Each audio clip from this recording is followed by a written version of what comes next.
Link start!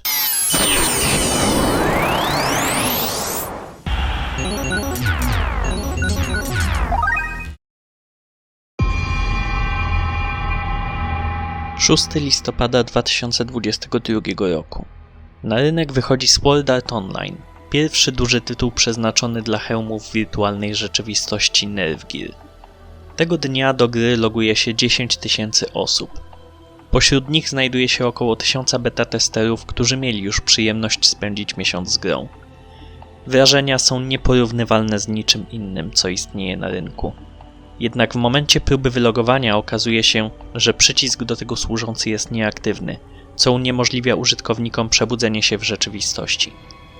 Okazuje się, że jest to zaplanowane działanie ze strony twórcy Nerve Gear i SAO Kayaby Akihiko. Wyjaśnia on wszystkim zalogowanym, że jedynym sposobem na wydostanie się z tego świata jest pokonanie wszystkich 100 pięter zamku Aincrad, a wszelkie próby odłączenia graczy bądź wyłączenia hełmu kończą się śmiercią spowodowaną przez mikrofale emitowane przez Nerve Gear. Od tego czasu gra nie jest już zabawą, a nowym życiem. Kiedy serial miał swoją premierę, ten koncept porwał tłum ludzi i do tej pory wzbudza spore emocje.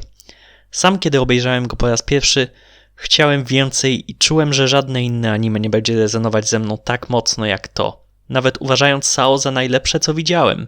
Na szczęście z tej fazy już dawno wyszedłem, dzięki za troskę. Akcja tego wątku rozgrywa się na przestrzeni 2 lat i zasadniczo jest najmniej skomplikowaną spośród wszystkich dużych historii SAO. Od momentu, gdy gracze zostają pozostawieni samym sobie, jedynymi celami głównymi są przeżycie i ukończenie gry. W czasie 14 odcinków widz poznaje zaledwie niewielką część tego olbrzymiego świata, co od zawsze mi przeszkadzało. Mając do dyspozycji 100 zróżnicowanych pięter, seria nie wykorzystuje zbyt wielu okazji do pokazania, na jak różne sposoby gracze wchodzą w interakcję ze światem i w jaki sposób spędzają tu czas. Co jednak trzeba pochwalić, to fakt, że serial już w pierwszych odcinkach skutecznie każe widzowi obawiać się o życie bohaterów. Co jakiś czas widzimy ludzi w różnych groźnych sytuacjach, możliwości wykorzystania systemu na niekorzyść innych i niekoniecznie przyjemne sposoby na cieszenie się grą. Chwil, w których można faktycznie odetchnąć, jest stosunkowo niewiele i pojawiają się głównie w drugiej połowie tego wątku, co pozwala im mocniej wybrzmieć. Z tego powodu pierwsza część SAO ma stosunkowo ciężki klimat, który z czasem łagodnieje, by w ostatnich odcinkach znowu uderzyć w widza. Jest tu mnóstwo potencjału na ciekawe historie z wykorzystaniem różnorodnych mechanik gry, ale autorowi Rekiemu Kawaharze zależało przede wszystkim na pokazaniu dramatu. To działa, owszem, ale nie da się ukryć, że całość jest stosunkowo mało zróżnicowana, jeśli chodzi o gamę odczuwanych emocji i przeskakuje z początku na koniec bardzo gwałtownie, pomijając mnóstwo wydarzeń i nie pozwalając na porządne zbudowanie bohaterów. A skoro o nich już mowa... Mamy Kirito, jednego z beta testerów, ofiarnego acz aspołecznego weterana MMORPG, lokalnego mesjasza i przyszłego władcę haremu. Asunę, dziewczynę z bogatej rodziny, która zalogowała się do gry korzystając z hełmu brata, zdeterminowaną by nie poddać się panice. Kleina, optymistycznego i wiernego kompana przybyłego do gry z członkami własnej gildii z innej gry.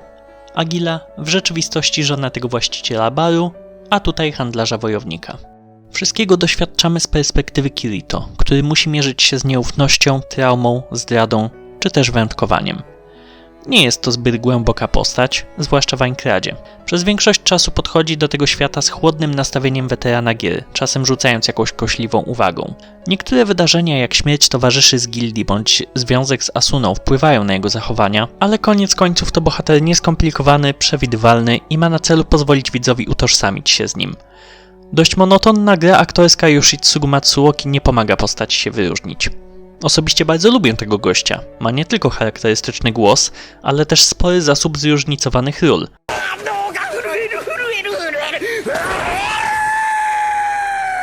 Ale Kirito rzadko pozwala mu się wykazać. Lepiej wypada Haruka Tomatsu jako Asuna, która z jednej strony czuje się w obowiązku, by nie okazywać strachu i przejść dalej, a z drugiej tęskni za prawdziwym światem i chce, aby koszmar gry śmierci się skończył. Biorąc pod uwagę, że seria ma konstrukcję zbioru zamkniętych opowiadań, te wady są mało istotne, gdyż ta prostota pozwala łatwo wciągnąć się w wydarzenia rozgrywające się wokół całej gamy postaci pobocznych. Mamy Sachi, otwarcie przerażoną i zmęczoną tym światem. Silikę zdruzgotaną utratą oswojonego smoka, Lisbeth pragnącą pomóc innym jak Kowal. Szczerze mówiąc, ciężko cokolwiek powiedzieć o Liz. Wszelkie cechy tej postaci, jakie mi przychodzą do głowy, pochodzą z wersji Abridged. Yorko, opracowującą intrygę mającą na celu odnalezienie sprawcy śmierci przywódczyni jej gildii, czy ośmieszony przez Kirito ochroniarz Asuny Kuradil. Postaci jest jeszcze więcej i choć nie wszystkie są warte zapamiętania, w tej serii spełniają swoje zadanie bardzo dobrze, przedstawiając nam różne mechaniki gry. Czarny charakter tego wątku to problematyczny przypadek. Choć kolejne historie pogłębiają charakter Kayaby Akihiko, nie zmienia to faktu, że tutaj gość jest przez większość czasu nieobecny i zasadniczo nie ma charakteru. Korzystając z alternatywnej tożsamości pomaga wszystkim przejść grę, po czym zostaje nagle zdemaskowany przez Kirito i po ciężkiej walce ujawnia, że w sumie to nie pamięta za dobrze, czemu w ogóle wszystkich uwięził. Pewnie, widz może dodać 2 do 2 i wywnioskować, że jego marzeniem było stworzenie alternatywnego świata, w którym gracze mogliby żyć zupełnie nowym życiem. Ale nie czyni to z niego postaci, z którą łatwo sympatyzować. Zwłaszcza biorąc pod uwagę spowodowanie śmierci prawie 4000 ludzi. Tak niewyraźnie zarysowana motywacja sprawia, że ciężko go też szczerze znienawidzić, bo gościa się po prostu nie rozumie. Ponownie, seria Abridged robi tu o niebo lepszą robotę. Pierwsze 14 odcinków bazuje na tomach 1, 2 i częściowo 8 i jako adaptacja jest bardzo wierna pierwowzorowi. Największe różnice można zobaczyć porównując wątek tajemniczej śmierci w bezpiecznej strefie. W książce Schmidt ma trochę większą rolę. Para protagonistów rozmawia z Heathcliffem, uzyskując wskazówkę dotyczącą zasad rządzących tym światem, ale poza tym wszystkie zachowania, wydarzenia zostały przeniesione niemal 1 do 1 z książek. A biorąc pod uwagę, że w 2001 roku Sword Art Online był debiutem pisarskim wtedy 27-letniego Yakiego Kawahary, dużo niedoskonałości wywodzi się z pierwowzoru. Na pierwszy rzut oka Aincrad wydaje się typowym przedstawicielem świata fantazy, ale osadzenie akcji w lewitującym stupiętrowym zamku, w którym każde piętro może prezentować odmienne klimaty, to fascynujący pomysł. Jak wcześniej wspomniałem, jego potencjał nie jest tu w pełni wykorzystany, ale jest słusznie uważany za jeden z najlepszych pomysłów pisarza. To tutaj rozgrywa się cała seria poboczna Progressive, która ma na celu opisanie podróży bohaterów przez cały zamek piętro po piętrze, i ma ona na celu dopisanie całej historii powstania Aincradu według wierzeń mieszkańców tego świata i nadanie głębi wielu postaciom. Wracając jednak do tematu, twórcy anime zrobili chyba wszystko, co mogli, by jak najlepiej przedstawić wykreowany przez Kawaharę świat. A skoro o prezentacji mowa...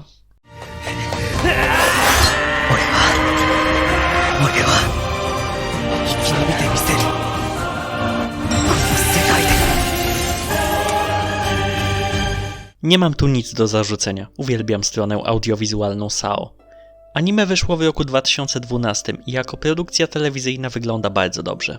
Studio A1 Pictures odwaliło kawał doskonałej roboty, co widać przede wszystkim w jakości wielu teł i w scenach walki. Widząc niektóre pejzaże, naprawdę chciałoby się zobaczyć więcej pięter Aincradu. Swoją drogą, wiecie jak wyglądają typowe kobiece pancerze w grach fantazy, zwłaszcza tych azjatyckich? Nie powiem, żeby te w SAO były realistyczne, skądże znowu, ale prezentują się elegancko i rzadko mamy tu do czynienia z fanserwisem. Reżyseria poszczególnych scen również jest bardzo dobra. Uwagę zwracają ujęcia z perspektywy pierwszej osoby, które pozwalają widzowi poczuć nerwowość sytuacji i wczuć się w klimat gry. Pierwsza seria SAO to jeden z nielicznych przedstawicieli gatunku shonen, jakie znam, które bardzo rzadko uciekają się do długich monologów czy retrospekcji. Pewnie występują, ale tylko gdy naprawdę potrzeba ekspozycji, trzeba zbudować napięcie lub po prostu trzeba zamknąć rozdział. No i nie można mówić o klimacie SAO nie wspominając o muzyce. Jakiekolwiek niedociągnięcia zaistniałe z powodu słabo zarysowanych postaci są nadrabiane przez samą muzykę.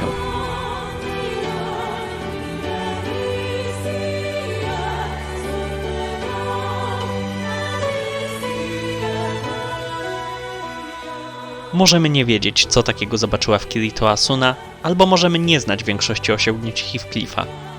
Ale Yuki Kajiura, odpowiedzialna za muzykę, dobitnie i bez żadnego dialogu nam powie, że związek Kirito i Asuny to tak bardzo potrzebna odskocznia od całego tego koszmaru, który rozgrywa się w tej pięknej grze. Nie pozwoli on zapomnieć o wszystkim, co złe, ale zapewnia szczęście, którego tak do tej pory brakowało.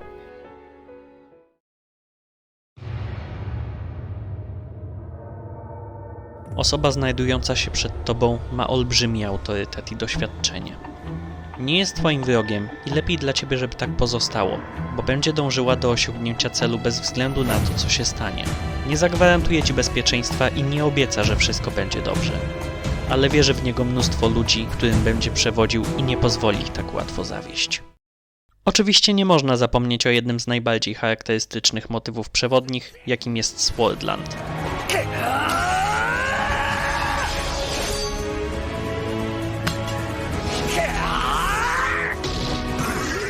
Mogę sobie żartować z pozbawionego dosłownego znaczenia tekstu,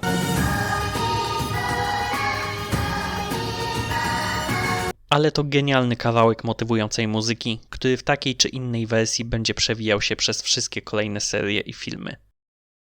Jeszcze na chwilę wracając do Swordland. Czy wiecie, że Yuki Kajiura komponowała muzykę również do wspomnianego wcześniej Fate Zero?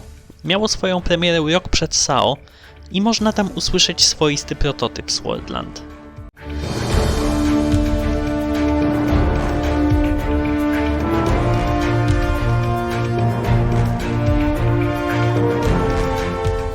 Aktor głosowy Akihiko Kayaby, Koichi Yamadera, ma na koncie mnóstwo dużych ról. To mistrz Sakaty Gintokiego, Bóg Zniszczenia, sprzedawca masek, a także Kaczor Donald, Mew czy Stitch. Co powiecie na polski dubbing z SAO z Jarosławem Bobelkiem w roli Kayaby? Przyznaję, że w odmienny sposób imaginowałem sobie nasze ponowne spotkanie. W premierowej wersji SAO, gdy Heathcliff wyłącza sobie nieśmiertelność, błędnie ukazuje się komunikat Changed to Immortal Object. Błąd został poprawiony w wydaniach fizycznych i na platformach streamingowych. Jak to ma miejsce w przypadku mnóstwa japońskich produkcji, większość aktorów odgrywających pierwszo- i drugoplanowe role śpiewali tzw. character song. Piosenki, które w samych produkcjach się nie ukazały, ale były wypuszczane jako single bądź w serwisach muzycznych.